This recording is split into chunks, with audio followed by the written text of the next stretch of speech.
فلاح و بہبود اور کامیابی کی منزلیں ہر ایک آیت کے اندر اللہ پاک نے رکھ دی، لیکن کیا بتایا جائے، آج تک میرے اور آپ کے دل میں اس بات میں یہ یقین نہیں پکڑا کہ واقعی یہ قرآن کریم اللہ کا کلام ہے یا کسی بندے کا کلام ہے۔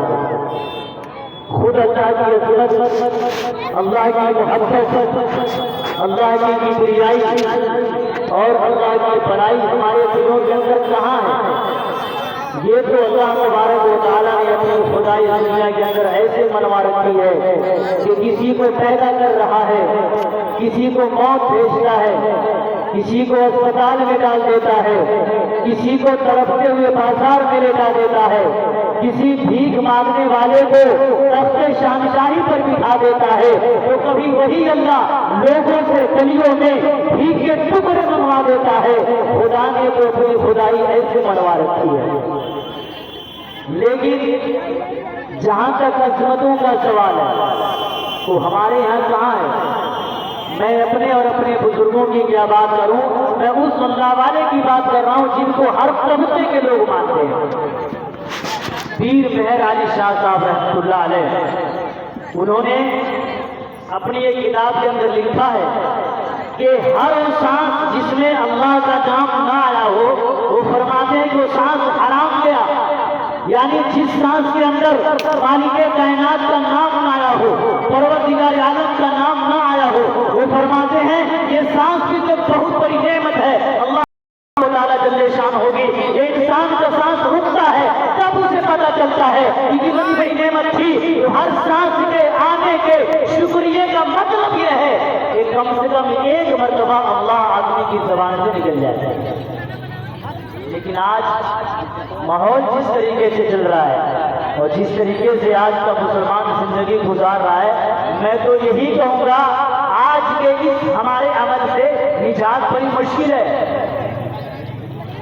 ہم کلمہ پڑھ کر جو مطمئن ہو کر کے بیٹھے ہوئے ہیں کہ جنت میں چلے جائیں گے، جنت ہمارے باپ کی جاگیر ہے، ہم جائیں بلال سے پوچھیں جن کا چمڑا ادھیڑ دیا گیا، احمد بن حنبل نے اس اللہ کے قرآن کے لیے 2 برس تک کوڑے کھائے، ہم جا کر کے پوچھیں جنت کی کیا قیمت ہے۔ ابو حنیفہ کا جنازہ جیل سے نکلا، ہم جا کر کے پوچھیں جنت کی کیا قیمت ہے۔ علامہ ابن تیمیہ کو کوڑے لگے، سعید ابن مسیح کو تباہ کر دیا گیا۔ ہر تحریک ہر اللہ والے نے قربانی اور محنت کر کے جنت کو حاصل کیا ہے۔ ہم کلمہ پڑھ کے مطمئن ہو کر کے بیٹھے ہوئے ہیں، کلمہ پڑھیں جنت میں جائیں گے نا۔ آج کل کے مسلمانوں کی سوچ بنی ہوئی ہے، اس لیے میں کہتا ہوں کہ جو عمل ہم کر رہے ہیں اور 24 گھنٹے کی جو زندگی ہماری گزر رہی ہے نا، اس عمل سے نجات بڑی مشکل ہے۔ ہماری نجات اگر ہوئی قیامت میں، حشر کے میدان میں، تو محمد مصطفیٰ کے شفاعت کے ذریعے سے ہوگی۔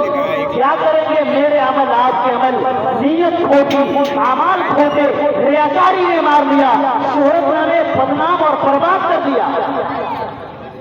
اس لیے بڑی عجیب بات کہی ہے ہمارے بارے منصور نے، وہ کہتا ہے قدم سوئے مرکز نظر سوئے دنیا، کدھر جا رہے ہو، کدھر دیکھتے ہو، ہم پر آگے مڑ رہے ہو، دیکھ رہے پیچھے مڑ کے تو ٹھوکر کھا کر گریں گے اور کیا ہوگا۔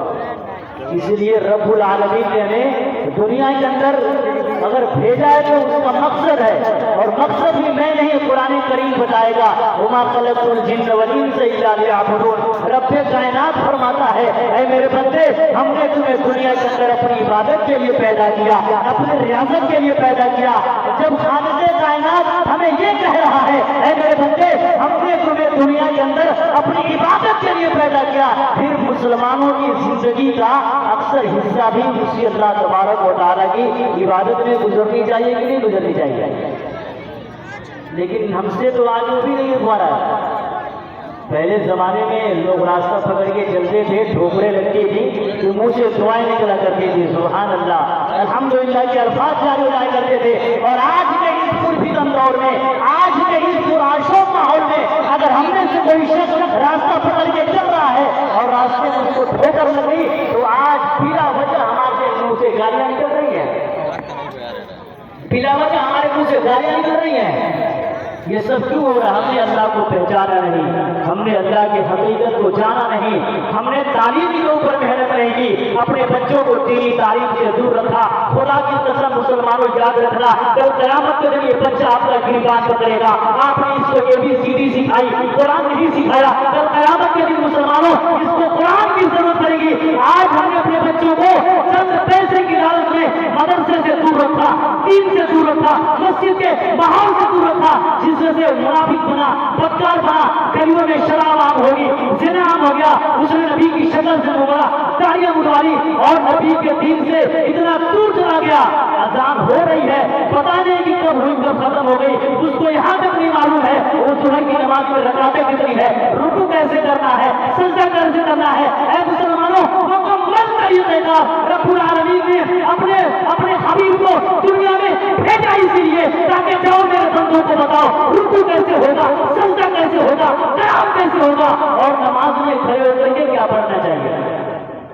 اللہ کے نبی نے بتایا کہ نہیں بتایا؟ لیکن جب ہم اس ماحول میں رہیں گے نہیں، علماء سے دوری اختیار کریں گے، فٹافٹ رکوع سجدہ ہو رہا ہے، پتہ ہی نہیں کہ رکوع کیسے کرنا ہے، سجدے میں جائیں گے تو سجدے کے اندر انگلیاں کیسے رہنی چاہیے، سجدے میں کیا پڑھنا ہے، ہمیں کچھ پتہ ہی نہیں ہے۔ ہم لوگ خالی وقت کو گزار رہے ہیں اور 24 گھنٹے کی جو زندگی ہماری گزر رہی ہے، اسی لیے کہا جاتا ہے کہ اس عمل سے نجات آپ کی بڑی مشکل ہو جائے گی۔ اس لیے دین کے بارے میں فکر کریں اور اپنے بچوں کو دینی تعلیم دلوانے کی کوشش کریں۔